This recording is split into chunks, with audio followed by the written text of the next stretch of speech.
وہ Multan arts council کی جو ادبی بیٹھک ہے یہ 2010 سے جو ہے یہ کام کر رہی ہے. تو اب ملتان آرٹس کونسل نے جو ہے اس کو بھی باقاعدہ بنیادی طور پر جو ہمارے جو یہاں کے شاعر ہیں، ادیب ہیں، دانشور ہیں، اور وہ جو ادب کی جتنی بھی جملہ اصناف ہیں ان کو فروغ دینے کے لیے ملتان آرٹس کونسل کام کر رہی ہے. اچھا، آرٹس کونسل میں اکثر دیکھنے میں آتا ہے ایونٹس جو ہیں وہ آرگنائز کروائے جاتے ہیں، لیکن اس طرح سے آڈینس اکثر گریب نہیں کی جا سکتی.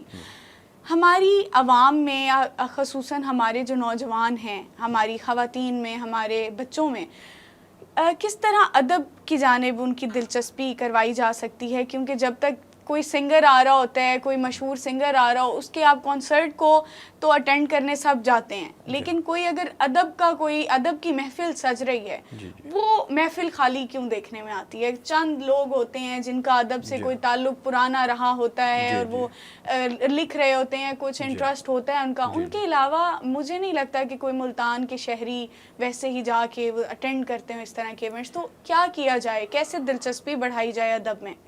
ہم نے نوجوانوں کی جو ادبی تنظیمیں ہیں ان کی کولیبریشن کے ساتھ ہم ملتان آرٹس کونسل میں پروگرامز کر رہے ہیں. باقاعدہ طور پر جو ہے ہماری جو یوتھ ہے، ہمارے جو نوجوانوں میں جو کام کرنے والے ہیں، خاص طور پر ادب کے حوالے سے آپ نے پوچھا ہے، جو شاعر ہیں، افسانہ نگار ہیں یا ادب کی کسی بھی صنف میں کام کرتے ہیں، ہم انہیں پلیٹ فارم مہیا کرتے ہیں اور وہ وہاں پر آ کے اپنے پروگرامز کرتے ہیں. اس کے علاوہ ہم عنقریب جو ایک سلسلہ شروع کرنے جا رہے ہیں وہ ہم شروع کر رہے ہیں کہانی گھر. اچھا. کہ ہمارے جو چھوٹے بچے ہیں ہم ان میں یہ ایک سلسلہ شروع کر رہے ہیں کہ وہ اپنی کہانیاں لکھیں، تبازات اپنی چھوٹی چھوٹی کہانیاں لکھیں اور ملتان آرٹس کونسل میں آ کر تشریف لائیں اور ایک دوسرے کو سنائیں. بہترین پلیٹ فارم ہے تو کانفیڈنس ڈیولپ کرنے کے حوالے سے بھی. اور اس سے ایک تو یہ ہوگا کہ ہمارے جو نوجوان بچے ہیں، آنے والے جو ہمارے بچے ہیں، ان میں لکھنے کا رجحان پیدا ہوگا اور پھر انہی میں مستقبل کے لیے جو ہے افسانہ نگار، ڈرامہ نگار وہ پیدا ہوں گے اور وہ اپنی ثقافت اور اپنے آرٹ کے لیے کام کریں گے. بالکل. اچھا، کیونکہ آپ ڈرامہ رائٹر بھی ہیں اور ریڈیو پاکستان سے آپ کا ایک کافی پرانا رشتہ ہے، تعلق ہے، تو مجھے یہ بتائیے کہ آج کل کے ڈراموں کے حوالے سے اگر ہم بات کریں تو ہمارے ڈراماز اب کے جو بنائے جا رہے ہیں، ہمارا ڈرامہ انڈسٹری جس طرح کے ڈرامے پروڈیوس کر رہی ہے اب، اور جو پی ٹی وی کے ماضی کے ڈرامے ہوا کرتے تھے ان میں زمین آسمان کا فرق ہے. وہ بہت سبق آموز ڈرامے ہوتے تھے، ان سے ایک بڑا اچھا لیسن ملتا تھا اور فیملی ڈرامہ ہوتا تھا، ساری فیملی دیکھتی تھی اور سڑکیں سنسان ہو جاتی تھیں. آج وہ چیز کیوں نہیں ہے؟ کیا ہماری جو ہے کیا گیپ آ رہا ہے؟ دیکھیے اس کی ایک وجہ تو اوبویسلی یہی ہے کہ اس وقت ایک ہی چینل ہوا کرتا تھا. بالکل، پی ٹی وی ہی تھا، پاکستان ٹیلی ویژن تھا اور اس کے مختلف چینلز تھے، یعنی پاکستان ٹیلی ویژن لاہور، کراچی، کوئٹہ، پشاور، اور ان چینلز کا آپس میں کمپٹیشن ہوا کرتا تھا. دوسری جو اس کی مین وجہ ہے جو میں سمجھتا ہوں ایک یعنی ڈرامے اور آرٹ کے ایک طالب علم کے حیثیت سے، وہ یہ کہ ہمارے اس وقت کے لکھنے والے، ہمارے اس وقت کے ڈائریکٹرز، ہدایت کار، ان کا زندگی کے ساتھ براہ راست ایک رابطہ تھا. وہ زندگی کے رنگوں کو پیش کیا کرتے تھے اپنے ڈراموں میں. یہی وجہ ہے کہ لوگوں کو بھی اس میں دلچسپی برقرار رہتی تھی. ہمارا آج کا جو پیشکار ہے، ہمارا آج کا جو پروڈیوسر ہے، ڈائریکٹر ہے، لکھنے والا ہے، انہوں نے معذرت کے ساتھ زندگی سے منہ موڑ لیا ہے. یعنی زندگی سے مراد معاصر زندگی جو ہے، ہمارے آج کے جو مسائل ہیں، ہمارے آج کے جو ایشوز ہیں، انریلسٹک اپروچ زیادہ دیکھنے میں آتی ہے آج کے ڈراموں میں. بالکل بالکل.